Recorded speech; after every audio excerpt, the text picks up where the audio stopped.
Hello and welcome to Chrononauts. This is our episode on the July 1939 issue of Astounding, and we have recorded several pieces of this already. So if you want to listen to those, you should go and start with the first one where we talked about Black Destroyer from A.E. Van Vogt. We've also covered stories by Isaac Asimov, Nat Schachner, Nelson Bond, and Ross Rocklin, as well as some interesting supplemental material like the nonfiction articles and letter columns in the magazine. Now, though, I want to talk about Amelia Reynolds Long. She is one of our less-known writers today, and she was born in Columbia, Pennsylvania in 1904, near Harrisburg, where she seems to have spent all of her life. She got her master's in English and education and graduated from the University of Pennsylvania in 1932. She went through a few different writing phases, starting with her focus on weird fiction and the weird tales market, including at least one occult detective story, The Thought Monster, and what is apparently a pretty good vampire tale in The Undead.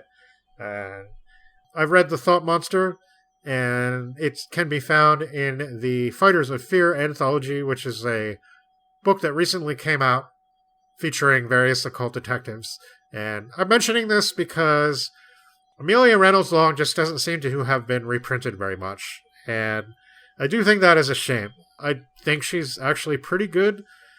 And it would kind of be cool at this point if somebody put out a collection of her science fiction and weird tales work. Yeah, I agree. I think that's definitely needed because such a thing doesn't exist. I would say that maybe the stories I read, I don't know, I think that the Thought Monster being more of a Weird Tales thing, like, it could be that that's more appropriate for her, but I'm not sure, and that's what we're going to sort of try to figure out when we talk about this story.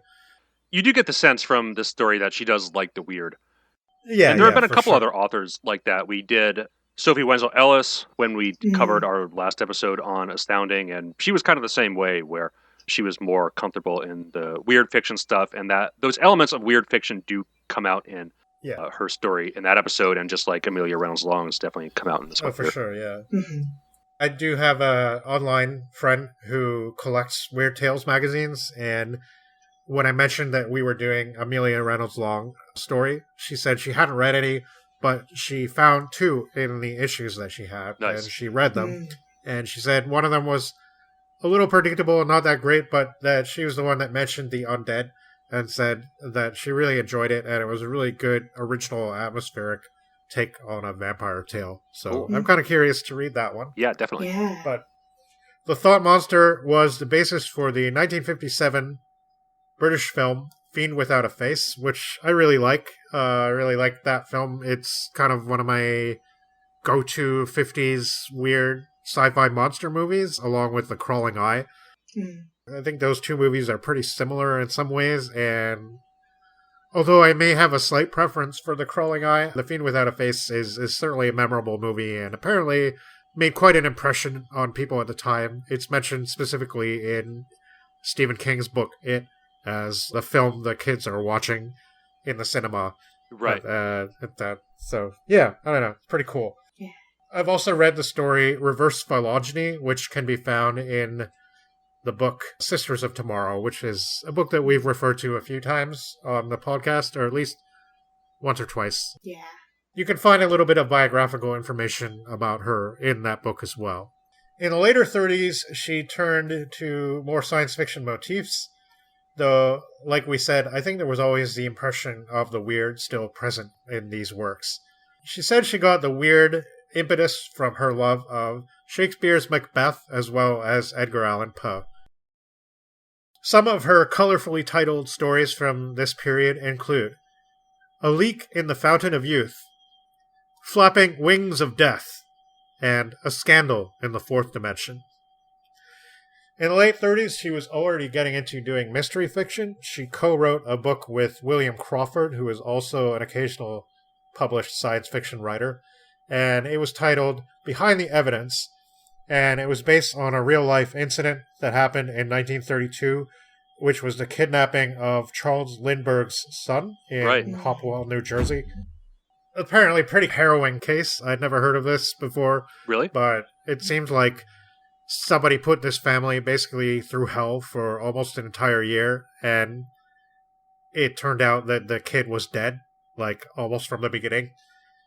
And he was trying to extort, like, hundreds of thousands of dollars from this family, right? Well, yeah, the Lindberghs were the famous aviators. Yeah. Yeah. And Charles Lindbergh was an aviator, right? Yeah, so... I remember watching a special on TV a couple of years ago about that. Yeah, pretty wild story. Oh, really? Yeah, okay. I guess it looks to be quite a tale. I don't think I'd come across it before. I guess I'm not really somebody who follows real crime stories that much. I would seem to like the fictional ones better, but right. I guess for a while there, a few years ago, I was listening to a lot of like true crime podcasts and stuff, and I kind of stopped. I don't know. From what I was reading about it in the FBI's write-up about it, was that I could picture it on an episode of like Case File or something like that. Well, I think it was actually adapted for those TV documentary shows. Okay, interesting. Several times. There's certainly a lot of popular culture references to it. I think the one that I saw was this show called like Mysteries at the Museum, which does some stuff like that. Yeah, interesting. Yeah.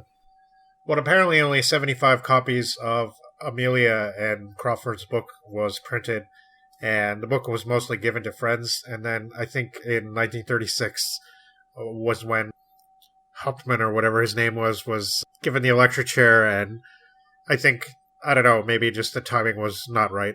I don't know what she wrote in the book necessarily, but there's kind of a theme here, unfortunately. I can't find much of her stuff, and that's unfortunate. But in the 40s, though, she published a ton of mystery novels. There were many of them, and she was churning out these things 4 or 5 a year. And I can find very little about these nowadays, though oddly there seem to be a number of Spanish translations available. And most of these were published by a company called Phoenix Press, and some were published under other names like Patrick Lang and Adrian Reynolds. And given some of her comments that I'll get to in a minute, I think that's kind of weird, but I don't know. But of her loss of interest in writing SF, she said, "I stopped writing science fiction and the weird story right around that time," meaning, I guess, 1940 roughly or thereabouts, "because science fiction had hit the comic strips, and I felt that it was sort of degrading to compete with a comic strip." Her mysteries were not in the American hard-boiled style, which she was not a fan of, but more in the Agatha Christie tradition, and you can kind of tell that from the titles. There's actually a book called Murder Most Foul, which, I don't know who first said that. Shakespeare. It's kind of like the cliche saying to describe, like, Victorian Holmes-ish murder mysteries. Right. It's like, we must solve a case, it is murder most foul. And they have titles like that. It is death, my darling. And I don't know. It's some of them sound like they might be pretty fun. But again, these books seem like they're really hard to find, which seemed to be true of a lot of her stuff. Things didn't seem to change for her in the 1950s. She became a textbook editor, and her personal writing shifted slowly toward poetry. And yeah, apparently she edited, I guess there's one very small website in English dedicated to her. Apparently there's another one in Japanese, but I didn't really look at that. But her most notable contribution to pedagogy is this book called The Outdoor Reference Guide, and it's basically a compendium of things about nature. Sounds like it'd be pretty cool to have around, I guess, and especially if you're hiking and checking stuff out. But yeah, right. There's a poetry prize in Pennsylvania named after her, and she also became a curator at the William Penn Museum in Harrisburg, which is a position she kept until shortly before her death in 1978. One of her last works was to edit the 1977 Pennsylvania Poets anthology, Pennsylvania Poets, and she published a couple of chapbooks around then, which you can find on Amazon for about $250 if you so desire. There don't seem to be any digital editions of any of her poetry, but it's spoken of quite highly in some circles. So I was very curious to read some of it, but I couldn't find any. I don't know, I think that's really too bad. Amelia didn't marry or have any children. In the 70s, the author Chet Williamson visited Amelia at her home and asked her about being a woman writing science fiction in the 30s. And Long said, "I don't think being a woman held me back with any of the science fiction magazines. But I'll tell you where it does hit you, on the translation rights of certain countries, especially the Spanish-American countries. If they know something is written by a woman, they'll simply give your initials and make believe you're a man. That used to annoy me. I know there was always that bugaboo of a woman writing for a man's magazine, but in Weird Tales and the science fiction magazines, I don't think it ever did make much difference." But even though she did say that, she did write at least one story under the really cool byline Mordred Weir. And quite a few of her mysteries were published under other names, specifically Patrick Lang and Adrienne Reynolds. And I don't know, I find this weird because I just can't imagine, like, it was much harder to figure out who is who back then. Yeah. And I just can't imagine, like, why would you do that if your fans are looking to read your work? Yeah. They want to read your stuff.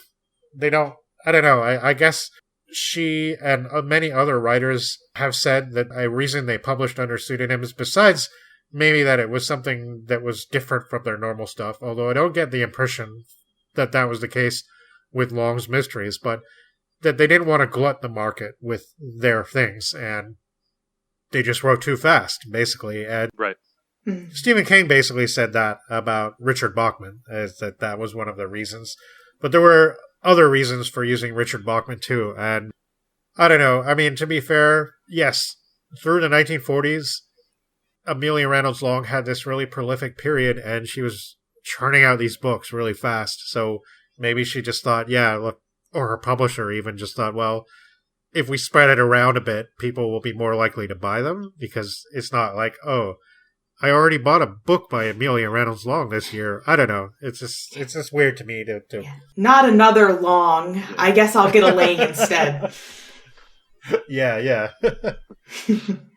Again, publishers, if you're listening, please put out a compilation of at least the sci-fi and weird stuff. It looks like she did publish a number of short stories in the detective magazines too. I'd like to see those. Yeah, at least for the sci-fi and weird stuff, you can track these down relatively easily, as she got published in the big magazines like Weird Tales, Amazing, and Astounding a lot. As long as you can get those magazines, but yeah, sometimes they're just not very well scanned, not very, like, right. I don't know. It's kind of a pain for normal people who aren't doing the kind of stuff that we're doing. Yeah, that is true. To get into. Yeah. And I think that, like, I mean, I thought there was a collection. I don't know why I thought that. I think I was maybe getting mixed up with some other writer who wrote for Weird Tales, like Gray Laspina or something. But I'm like, when I started this, I'm thinking, oh, there's Amelia Reynolds Long collection, right? And then I couldn't find one. Then I even read a comment on a website where they were like, yeah, nobody's published an Amelia Reynolds Long collection. And in fact,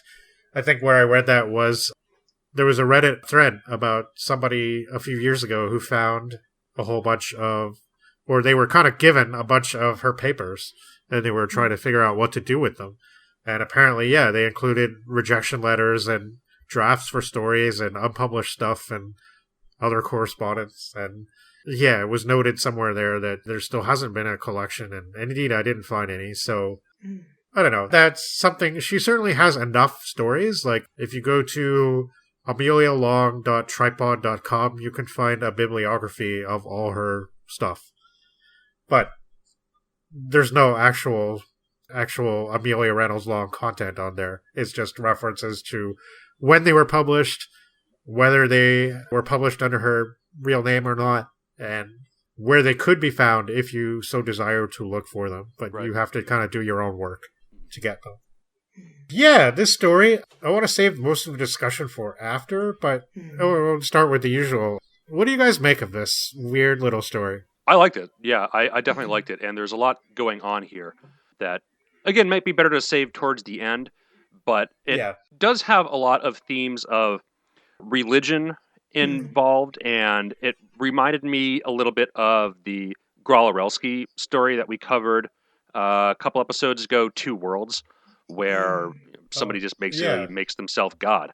And it plays out differently there than it does here. While I think I liked Two Worlds maybe a little more than this one, just because the atmosphere of that was just so weird and it ties to the other stories in a different way than this. This one wraps itself up a little more neatly than Two Worlds did. Two Worlds just kind of leaves you hanging on that weird end, whereas this definitely has like an ironic little bit where it kind of ties everything together in a way that I really, really like. I didn't think about the Two Worlds connection until you mentioned it. Two Worlds, it leaves a little bit more ambiguity than this. I mean, I think that there's still a case to be made for exactly what direction you're supposed to think, but it does feel like Two Worlds is maybe a little vaguer in its message. Yeah. The other thing that it reminded me of is, I guess, a more real-world example, and I guess it's interesting. We've been saying this entire time of how, like, historically prescient some of these stories are about predicting the trends that would come about in the latter half of the 20th century. But the idea of, like, two superpowers playing against each other using this, like, proxy sphere of a culture where they can kind of impose their ideas on to work against the other power very much reminded me of how the United States and the Soviet Union were playing against one another. But not only that, but there's this like little guy in the middle. It's like this small nation or whatever that's kind of being like manipulated from both sides. Right. Yeah, exactly. Yeah.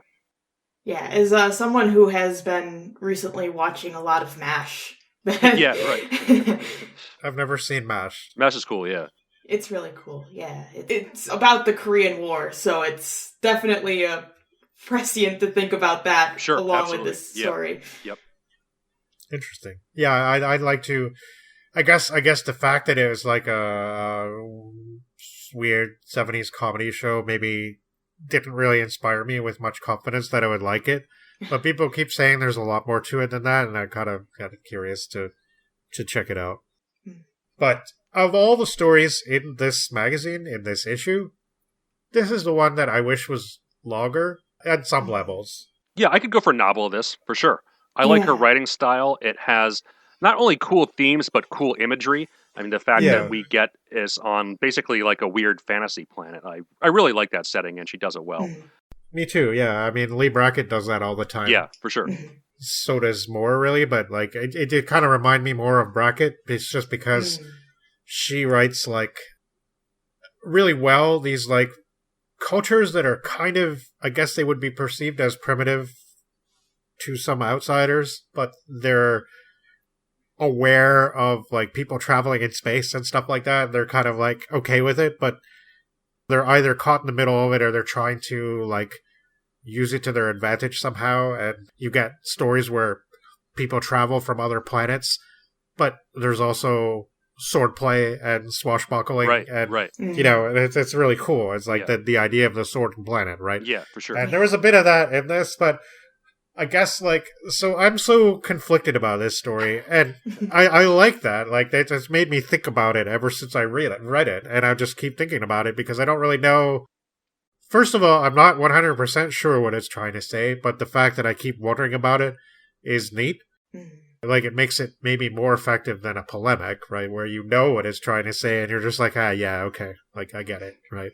The fact that it makes you wonder. The fact that it's not very long, so it has to kind of hint at a lot of things.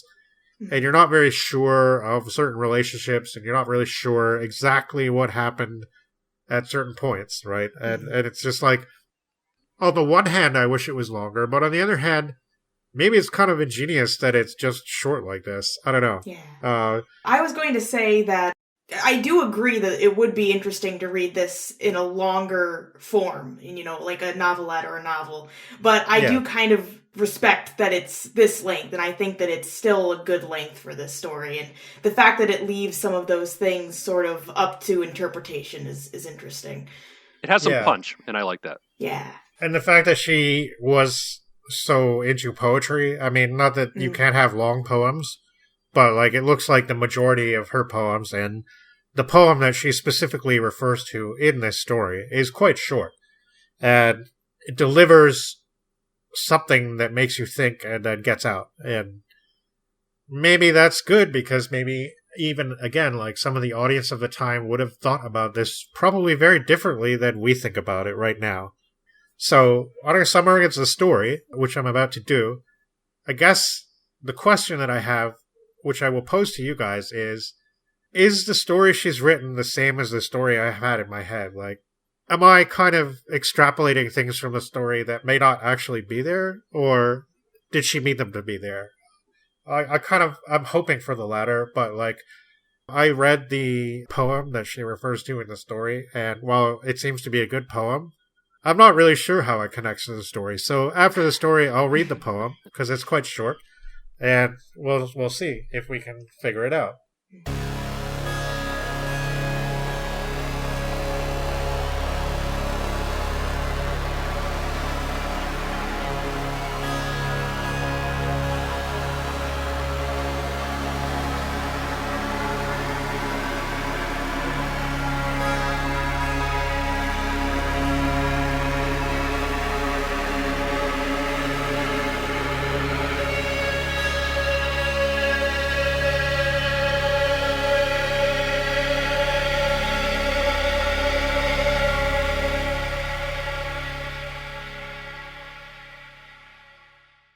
Venus is a planet of interest from both the Martian and terrestrial perspectives, and they've both got settlements there, and both seem interested in the radium and perhaps other precious materials available, and have successfully convinced the native people to mine for them.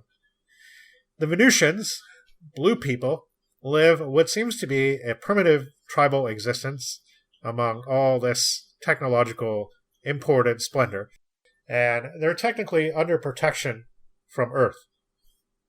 But this is probably because of some treaty or other that maybe, who knows, maybe they didn't really know what they were signing. But they know the Martians can't be trifled with. And our story opens with Spore, the Martian, trying a new scheme of exploitation. His name is Spores Rock, which is like an awesome name. Yeah. Because they certainly do. And this story has the best opening of the magazine, in my opinion. It's like, you start reading it and you're like, right away this guy's scheming and he's thinking about religion and how it can be used to control people, and how it's really excellent for this purpose. And it's just so good. Like, it's so great of a hook to make you be like, yeah, I want to read more of this. And it's like the opposite. Even though I defended that story, it's kind of the opposite of the way I felt about the Ross Rockland, where I was like, I mean, I kind of like the beginning because I like the beginning of things, but like by the end, I was kind of, yeah, okay, I'm going to finish this soon, right? Like, it's good. And then this one, was like, oh, I want more of this. I want more of the world, I guess. So Ambella, the chief of this tribe of blue people, might be an even mightier king if he worshipped the new Martian god instead of their usual stone image, Lalu. At first, Ambella won't hear of this blasphemy, making the sign of the egg to protect both himself and his ignorant brother from the Red Planet, who's come to visit him with this proposal. And it's really awesome the way she describes both the encounter with the Martian and the encounter with the Earth people, because it's so, like, political scheming. And totally, yeah. She makes it really clear that the chief is actually a really, really smart person, and everything he says kind of has a double meaning. But he points out that Lalu kept the tribe fed when their neighbors' crops failed, and therefore he must be a real and good god. But Spores, the Martian, says, oh no, it's your own cleverness in industry that resulted in their good yield. And because of your cleverness, I have decided to reward you with a true thing. I am a god. In fact, all of us Martian people are really gods, and obedience will be rewarded with power. But first, Spores must prove himself, because Ambella is no fool. So he tries various things, and first he says, well, no Venusian has ever seen a dead Martian. Why do you think that is? And the counter that Ambella has is, just because I haven't seen a thing, that doesn't mean it doesn't happen. Which is like very, very logical, right? Yeah. And Spore says he will demonstrate by destroying Lalu, the stone god, while proving that the Martians can't be killed. So, meet me at the temple at noon tomorrow. And that's exactly what they do. And Venusians come from many miles away to see the spectacle, expecting Spores to be killed and blasted to smithereens for his blasphemy. And this is really funny, so here is where the Martian, Spores, actually proves that he's a study of, he's been studying his 19th century American poets, because he refers to a poem written by Ralph Waldo Emerson called Give All to Love, although it's not named in the story. And I did have to look it up because I didn't have this knowledge. But I definitely was like, well, where did she get that from? Where did he get that from? I must find out, right? But there's a terrestrial saying, when the half-gods go, the gods will arrive. And it's very unwise for Spores to be using this saying at this time, because obviously he doesn't really understand the true implications, because he views, I don't know, the stone idol as a half-god, I guess. And he's trying to set up that dichotomy. So he takes out his little tube that makes goodbye forever and vaporizes the icon of Lalu, which is this really big towering stone thing. So the fact that it's vaporized is quite a significant event, causes quite a lot of chaos, and everyone is horrified. And then he turns the ray on himself and bathes in its killing fire, but nothing happens to him. So it must be true then. Well, just so happens that Spore's garments are made from Ethereum, the only known substance in the universe that can withstand disintegrator rays. And even though the way this was done and written was a little bit silly, it was still kind of awesome. Yeah. I don't know. It's like, oh, you think you can kill me, but my clothes are made from Ethereum, you see? But it's kind of unusual because he's like turning the rays on himself, right? So he's trying to, show how indestructible he really is. But of course, Amelia doesn't need to know about the Ethereum, and indeed, he kneels before the Martian and pronounces him divine. So the Venusians then start changing their attitudes at the behest of their new overlords. There's no more trading with the terrestrials, and any human caught in their territory will be killed on sight. So now we get the perspective of some humans complaining about all this. We have Commander Fox and Sub-Commander O'Connell, who's a wonderfully hilarious Irish stereotype. Yeah. And Sub-Commander Schneider, whose first name is Adolf. O'Connell, in this comical Irish brogue, suggests dropping some itch bombs on the Venusians to keep them occupied for a while. And I don't know, I thought it was cool, her making a reference to biological warfare and stuff. Again, not something that had really been used too much. I mean, obviously we had our mustard gas and stuff like that in the First World War, which was chemical weapons, but this sounds more like it's not really gone into in the story very much, but there's definitely lots of hints of biological ickiness in this story, which is pretty cool. Now, the commander demurs, though. He says there's apparently an interplanetary court, and Earth might lose its protectorate status if they're not careful. And in that case, it would be ceded over to the Martians, because the Venusians clearly need protecting, obviously. And they've heard there's a new god in town, and while they don't know what it is exactly, they seem pretty sure that the Martians are behind it. So O'Connell knows that the Venusians are now handing over all their radium to the Martians instead of to the humans, who used to buy it at what they thought was a fair price. Well, the nerve. Schneider grumbles about religion being a huge pain in the ass all around, but O'Connell tells him to fuck off with your atheism, pretty much. And it's kind of amusing. Again, I wouldn't have minded if the story were longer and kind of got into these guys' relationship a little more, because it's pretty interesting that she sets them apart. As there's the one guy who's this cool rationalist almost, but he has some pretty good philosophical ideas, and then there's the kind of silly Irishman who's a traditionalist and smokes a pipe and believes in God. And then there's the commander who's trying to, like, kind of deal with the two of them and regulate things, but he also gets sick, which we'll talk about in a minute, so he can't really do very much. But yeah, that's why it turns out Venus is pretty dangerous for humans. There are a combination of weird fevers, creatures like brain-sucking anteaters that drop from the trees, and giant lizards that fly around, and very Hodgsonian fungal infestations that can turn a man into a stinking walking slime mold. So, that's pretty gross. Yeah. I wouldn't have minded seeing some of that stuff, but it's cool that she hints that it's there. It's this background, really. Yeah, the fungus people are called the dough men, by the way, and it seems like the best thing you can do for them is to kill them on sight, because I guess they're suffering and they'll never be properly human again. But we do get an example of one of the Venusian fevers, which is contracted by Mr. Fox, and it's too bad. But he has to be confined to quarters, since the fever makes everybody who suffers it believe they are winged lizards, and so they all try to fly off of buildings and such. Yeah, definitely one of her touches of humor with that one. Yeah.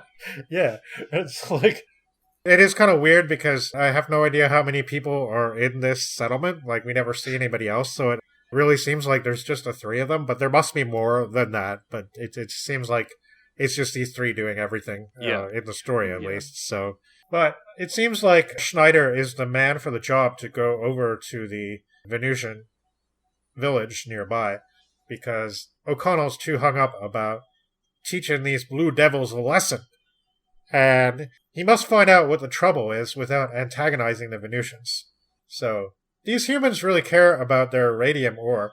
The Venusians don't seem to know what it is, which is interesting. It kind of reminds me of some stuff from, like, Blake Seven's Federation and the kind of things that they would do. Just, like, make people mine stuff and not give them even the knowledge of what it does or what it's for or why they could use it themselves. Mm-hmm. You know, it's kind of one of these things that makes me wonder, like, are we supposed to be as mad at the humans for their particular exploitation? I kind of feel like some of Campbell's audience probably wouldn't have picked that. Like, they wouldn't have really thought that way. They would have probably thought it's okay what the humans are doing because we're a little bit kinder and nicer. But I don't know. I think there's enough hints in here that it's kind of equal, but we still kind of, I think, are meant to favor the humans a little bit.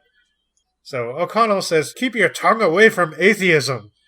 But while Fox is trying vainly to fly around his room, O'Connell's working to subdue him and basically being a nurse. But Schneider flies to the village in the base's rocket plane. So after 2 weeks, they haven't heard from Schneider. Again, yeah, I don't know how big this colony is that O'Connell has to play nursemaid, but during that time, they completely forgot about Schneider. And 15 days later, the commander was like, hey, what happened to Schneider? In this really adorable detail that I just love, the plane that Schneider was on doesn't have any radio, but he did have a bunch of carrier pigeons. I don't know. Like, I'm not like coming down on Long for being silly. Like, I just think it's cool, kind of, in a weird way. Yeah. I'm not really fathoming it. Like, maybe, I don't know, maybe radios. I love picturing just, like, where a radio would be just a cage, and there's a couple pigeons in there. Yeah. I don't know, maybe radio doesn't work properly in the atmosphere of Venus, but I don't know, I'd be kind of worried about these pigeons, like, in the dangerous Venusian fauna coming around and getting eaten by a fungus monster or whatever. Getting swept up by flying lizards. And like, your messages probably would never get through. But according to one of the terrestrian trader sources, the Venusians have cut off trade with Mars now too. So what the hell's going on? Fox decides that they'll take the bigger plane, armed with a disintegrator ray, to investigate. Schneider's been the guest of the Venusians for 2 weeks, it turns out. But he doesn't seem to know much, just that there have been some meetings, including with Spores the Martian, who was by a couple of times. And since their most recent one was just last night, and they haven't seen any Martian flyers take off, that means that they conclude he must be there now still. And they ask Ambella to take them to him, and he happily agrees. But Fox is agonizing over tactical shit and what's the right thing to say. And there's a manual for dealing with primitives, and they're trying to follow the proper directives here. But they're brought to a guest house and made to wait. And Fox thinks they will be forced to sign something, like sign over the rights of the human race. I guess the Martian will probably make him do that. And obviously the Venusians have already signed away all their rights a long time ago. But the humans sit there for hours eating the weird Venusian food and drinking their milk. And then they hear a sound, the Venusian rattle language, and Schneider pronounces it words of sacrifice. And he knows them of old days, when the Venusians were still cannibals. But there's something strange about them. Usually the rattles tell the name of the god the sacrifice is made to, but not this time. Of course, the men think the sacrifice means them. And O'Connell is belligerent, and they decide to try to act subdued until two of them can make a break for the plane and the disintegrator.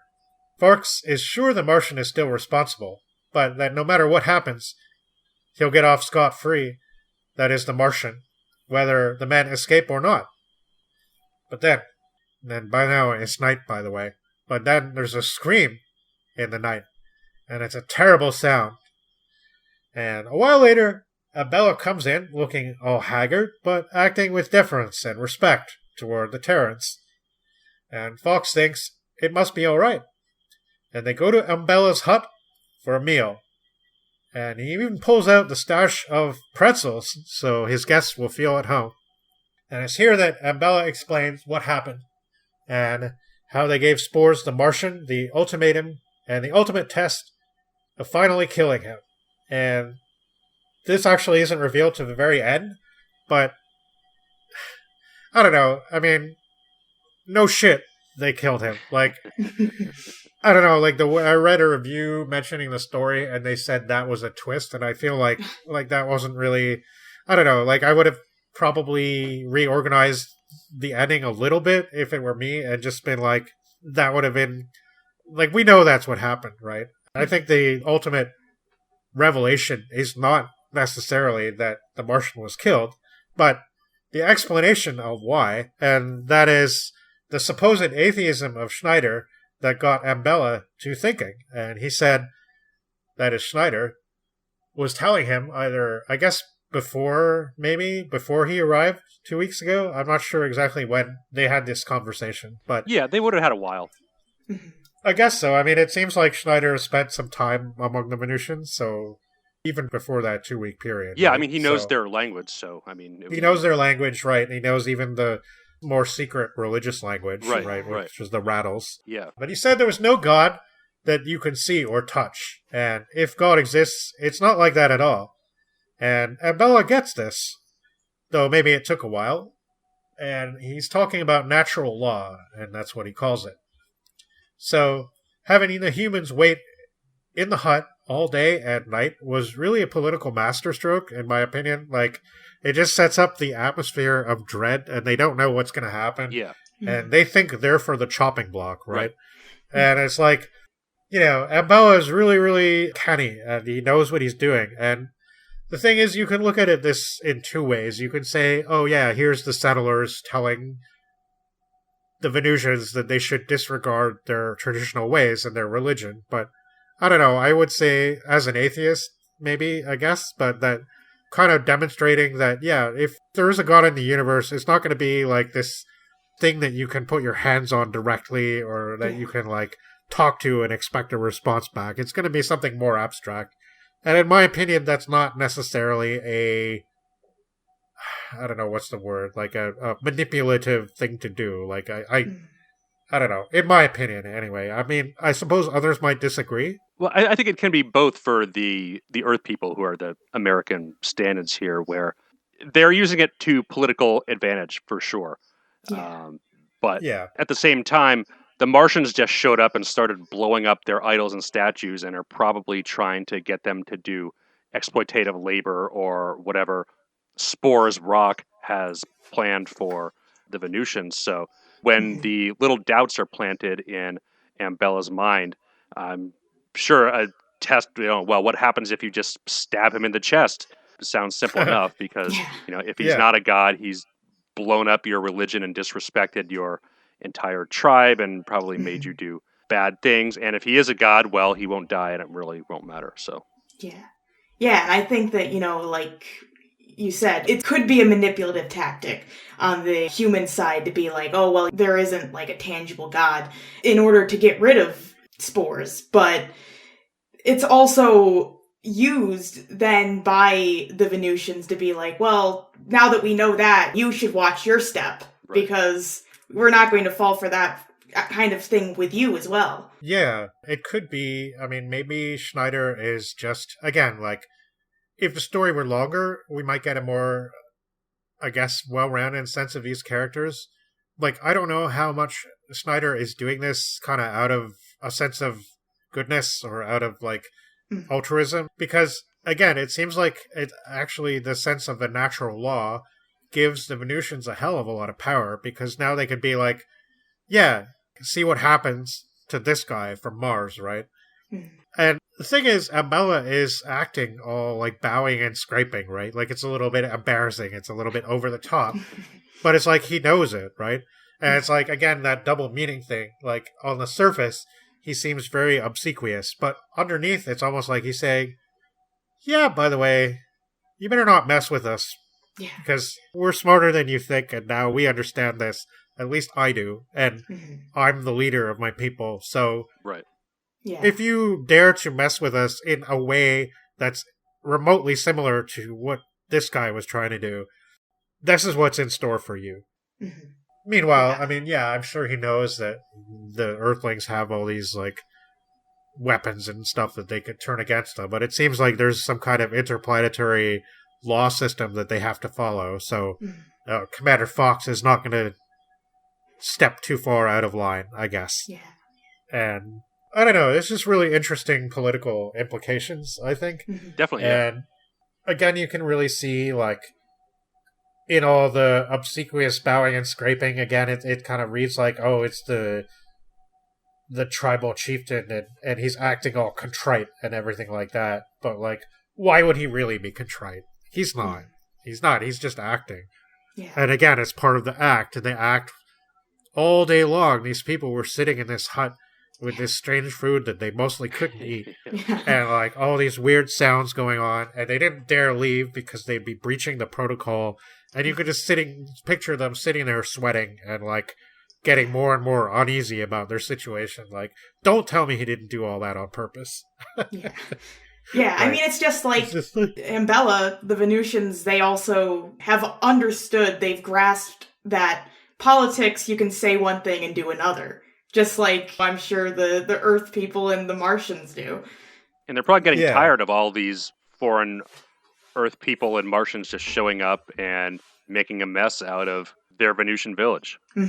Right, and making the mine radium, like, for what? Yeah, right. So they can send it off. Yeah. Like, you know, it's not like, oh, you can use this to, I don't know, cure cancer or something like that. Yeah. Like, it's just not, there's not even any thought about it. Like, it's just, they're a primitive culture. They'll sell it to us for pretty much nothing, right? And even the humans take that for granted. As much as I think we're supposed to be sort of on their side, I'm just not sure how much. You know what I mean? Right. Yeah. I mean, we're supposed to relate to them more than Spores, obviously, but I still think we're supposed to see what they're doing and come out on the side of Ambella the most. Right. Yeah. I guess so. I mean, she definitely seems to be emphasizing how Ambella is always the smartest person in the room. And I don't think she would really do that if she wanted us to completely be like, yeah, it's better to be exploited by humans than Martians, and that's that, right? Yeah. But You better hope that the people that colonize you are as nice as these people. Right. Yeah. But I am going to read the poem by Emerson because I don't really know how this connects to the story. And again, like, I think it's cool that her love of poetry is coming through here. I just don't know. I mean, I'll make a comment at the end, but I don't know. I'm not sure. This seems like a transcendental kind of poem about, I guess, mysticism and religion. So, give all to love. Obey thy heart. Friends, kindred, days, estate, good fame, plans, credit, and the muse. Nothing refuse. That is a brave master. Let it have scope. Follow it utterly. Hope beyond hope, high and more high, it dives into noon, with wing unspent, untold intent. But it is a god, knows its own path and the outlets of the sky. It was never for the mean, it requireth courage stout, souls above doubt, valor unbending, it will reward. They shall return more than they were, and ever ascending. Leave all for love, yet hear me, yet. One word more thy heart behoved, one pulse more of firm endeavor. Keep thee today, tomorrow, forever, free as an Arab of thy beloved. Cling with life to the maid, but when the surprised first vague shadow of surmise flits across her bosom young, of a joy apart from thee, free be she, fancy free, nor thou detain her vesture's hem, nor the palest rose she flung from her summer diadem. Though thou loved her as thyself, as a self of pure clay, though her parting dims the day, stealing grace from all alive, heartily know, when half-gods go, the gods arrive. I don't know, I think that's a really cool poem, but I don't really see a lot of love in the story. So, I'm not sure, I'm not sure if she just really liked the poem and wanted to work it in there. I think so. Yeah, I think that line probably just stuck out in her head. I mean, just like "Murder Most Foul" from Hamlet, that line probably stuck out in her head, and she probably thought, "Well, that would make a good title for a story." Yeah. I guess so. Yeah, I don't know. Like, I was kind of looking for a deeper meaning in that, and I didn't really find it necessarily because it's kind of suggesting that you can sacrifice a lot of things for the sake of love, and even though they might be things that you're used to and things that you really like a lot and things that you thought were really important in your life, it'll be worth, in the end, not having those things because you'll have the love that's important. But I don't really see I don't see the connection to the story. No, really. I don't know. So, and I don't know if there is one, but yeah, I guess not. I don't know. Again, maybe that's something that could have been worked out if she wanted to. Like, this could have been a serial, damn it, or at least one of the longer stories in the magazine. Yeah. I would swap this out for the Shackner, maybe, and make it longer. Yeah. Even though that Shackner wasn't bad, but like, I don't know. I do enjoy this more than the Shackner. Definitely, I would say so. Yeah, I like the ironic Twilight Zone type ending. I'm glad that it ended on that note. Yeah, I mean, I just love that. In the end, this ended up being a story that I thought about a lot. And it's really interesting because, like, it kind of reminds me of the Asimov in that it's posing a thought problem or something for you to ponder over. And I guess, even though I can see why, even from trends, like, it's an early story, it's maybe not one of Asimov's very best, but, I mean, I can see why he became a legendary story writer, and especially short story writer. And maybe I don't get that sense quite from this, but at the same time, this story actually fascinated me a little more in a weird way, like, because I just kept coming back to it in my head and going like, well, what does she mean, right? And Yeah, like, right. and I like that, like, and in a way it can seem like vagueness from the author if you're like particularly picky, I guess, and like want more explanations. But I think there's something to be said for something that just gets you to think about something and doesn't necessarily give you a clear answer, right? It's just like, and this is something that the people who maybe are a little more like, I don't know, gung-ho about space colonization and like colonization in general and say like, oh yeah, well, if we have to step on some natives, so be it.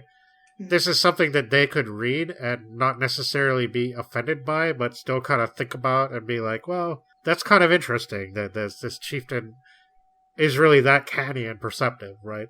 And he knows what's going on around him. Maybe more than the controlling powers do. The colonial powers, I guess.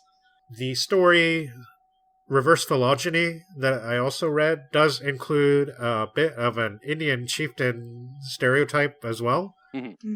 But it's kind of a funny story. It's actually a story about a guy who uses mesmerism to bring back memories of ancient Atlantis. And he believes that the native peoples of the Americas have the closest insight into what Atlantis actually was. So it's kind of, I don't know, it's interesting. It's definitely meant to be humorous, and I kind of think it succeeds at that.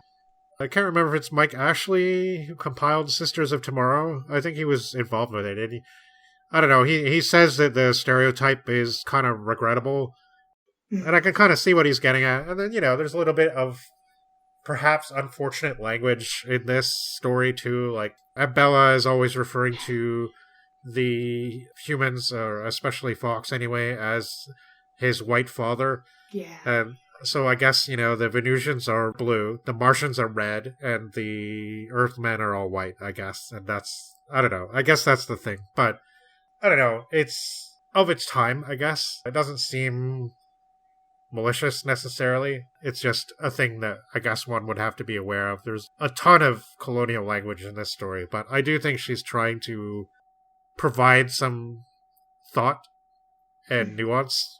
And yeah, it's definitely not a pro-colonialism story like the flag-waving stuff we saw in the dime novel era, like at all. Right. Yeah. Like, there's definitely more nuance, more depth to what's going on. It's not unapologetically pro-colonialism. Yeah, I mean, there's certainly enough ambiguity there, and I think, again, the shortness helps. Like, I don't know, maybe if it were longer, maybe I don't want to know exactly what Long thinks about this subject, but I don't know, it's an interesting, very specifically nuanced and pointed portrayal, and it is very short, which could be a weakness, but also a strength. So again, I'm conflicted, but at the end of the day, I liked it a lot. I think it's really cool. Yeah, I did too. And of course, whatever Long was trying to say, there's always death of the author. Yeah. Right. Yeah. That's always something to fall back on. So Charles Hornick, in the book Pioneers of Wonder, he gets interviewed and he talks about going to visit Amelia Reynolds Long, and it's just kind of a funny anecdote. I don't think it really means anything, but it seems like almost like the way we saw in the fanzines where like a bunch of people visited Sam Moskowitz and they were unannounced, and like he was kind of a little bit nonplussed because all these weird science fiction fans just showed up at his house. So I guess Hornig and Julius Schwartz, I think, were hanging out in Pennsylvania, like somewhere doing something. They decided that they were just going to stop in at the Amelia Reynolds Long household, and so they did. And he said she answered the door looking like somebody out of the 1860s. She was dressed in a very old-fashioned way, and he's like, she looks like somebody out of Lincoln's era or something like that. And she had these like button-down shoes, and she was wearing, I can't remember what he said she was wearing, but she wasn't prepared to admit them because she wasn't expecting any guests. And he said she wouldn't look them in the eye, and she didn't let them in. And I don't know, he thought that was strange, but I mean, I get it. They're just showing up at your house, right? Like, you expect her to be nice to you. Right, Just, yeah. like, Yeah. random people showing up. Like, I definitely don't like people showing up unannounced, so me neither. Yeah. Yeah. Perhaps that describes her enjoyment of Emerson as someone who seems to appreciate the mid-1800s. Yeah, certainly. Yeah. I'm glad that we all like this and we kind of come to a consensus about it. Like, it was kind of one of these stories that I was really wondering about because, again, it's so short and it doesn't deliver a polemic, so it doesn't tell you how you're supposed to think about it. And I think that's the best thing about it, maybe, in the end. Yeah. It's not a story I'm going to forget, even though it might seem inconsequential in some aspects because of its brevity and because it's, like, tackling a very large subject in so few words. But again, sometimes that's the power of a short story, is that it can do things like that a novel can't necessarily do. So, good job. I'm sorry she stopped writing sci-fi not long after this. I wish she hadn't, but people go through phases and they just do what they have to do, and I don't know, I'd be curious to read some of those mysteries. The titles are a little bit cliche, but they sound fun. Definitely, yeah. You know, so yeah. And yeah, as somebody who's kind of going against the grain as well of like what was popular, although I shouldn't really say that because Agatha Christie was also very popular, really. Certainly, yeah. It's just it's not very American, like the hard-boiled style is what people know from this era. Right. Because writers like Raymond Chandler and Dashiell Hammett were trying to set themselves apart from those kind of British mystery traditions. Raymond Chandler himself was famously not a fan of Agatha Christie and wrote this very long essay describing exactly why he wasn't. But I love Raymond Chandler, and I don't know, I haven't read a lot of Agatha Christie, but she seems cool, so it's just different, I guess. It's a different thing for different moods. Yep. So, all right, well, I think we have one more nonfiction article before the last story. I just want to briefly talk about that. Yeah, so let's talk about Willy Lee. He was a German scientist, really. He was born in 1906, and in the 1920s, he actually was the vice president of the amateur German rocket group. It has another name, the VFR, but it's German, and I'm not going to try and say it right now because I didn't actually write it down. But yeah, he was really into rocketry. He studied several different sciences, from physics to various aspects of biology, including zoology. Funny thing was, one of the reasons he despised Nazism was that he thought that it was contributing to the rise of pseudoscience in Germany, but he was really into this cryptozoology stuff.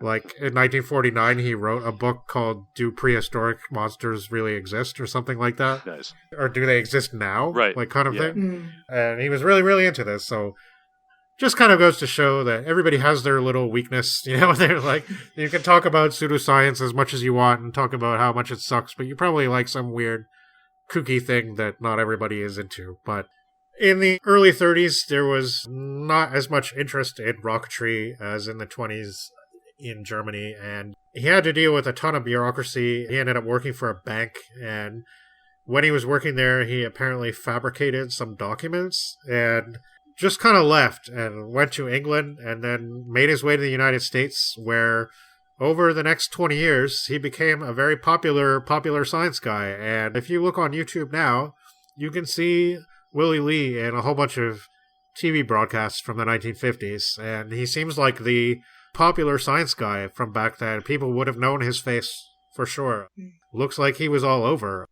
Interestingly, he was also the advisor for the rocketry stuff in Fritz Lang's film The Woman in the Moon. And Fritz Lang spoke very, very highly of Willy's work and said that it was so realistic that the Gestapo showed up in 1937 to seize all the copies or something like that. Right. And yeah, interestingly, both Lee and Fritz Lang were both German emigres who pretty much fled the country when they saw Nazism was really taking over and ended up in the United States. And both had pretty successful careers there in their way. Lee was a really big fan of science fiction, and he was the guest of the Worldcon in, I believe it was 1958 or 59.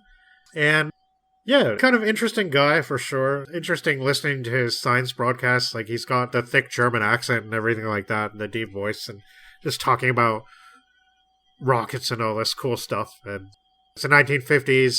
People are getting kind of more enthusiastic about this stuff.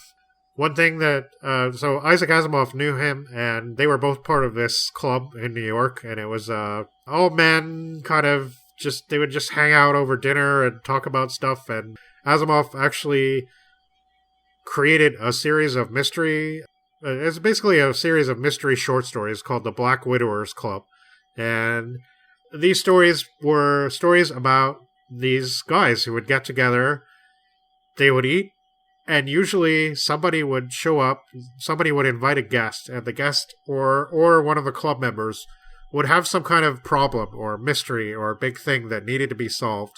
And the guys would sit around the table and argue about this stuff for quite some time until the waiter, who's been quietly walking around, setting the tables and clearing the tables and making sure their wine's filled and they've all got bourbon and whatnot, clears his throat and solves the problem for them. These stories were apparently based on this real-life club. I'm sure there wasn't that particular mystery angle with the waiter and everything, but the type of people who were there were people like Willie Lee. And he speaks about Willie with some affection, and his big regret was that Willie died in 1969, less than a month before man landed on the moon.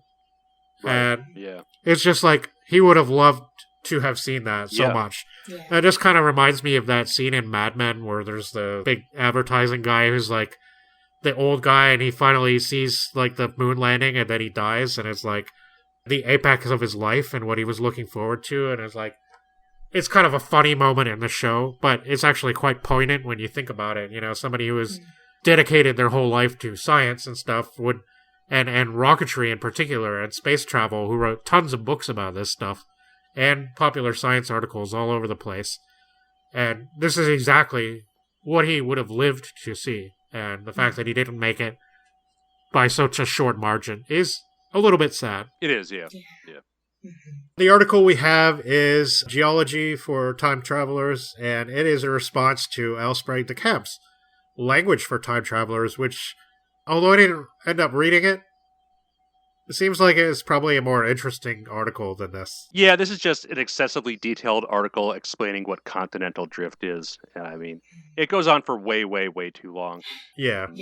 I do like the way it starts out reading like a science fiction story. That is. I was going to bring that up. That was an interesting way to start. Yeah, like at first I thought I was wrong, and I was like, oh, I thought this was an article. Isn't this an article? And it's like, it's a story. And I'm like, oh, he's just setting up the, okay, I get it. Yeah. Looks like we missed a story. Yeah, I mean, it's unfortunate. Like, I appreciate his enthusiasm for the subject and everything, but it is pretty dull. Yeah. Yeah. Yep. I didn't really get anything from it. Yeah. Yeah. I guess with that said, should we move on to more? Yeah, so let's finally discuss the final story.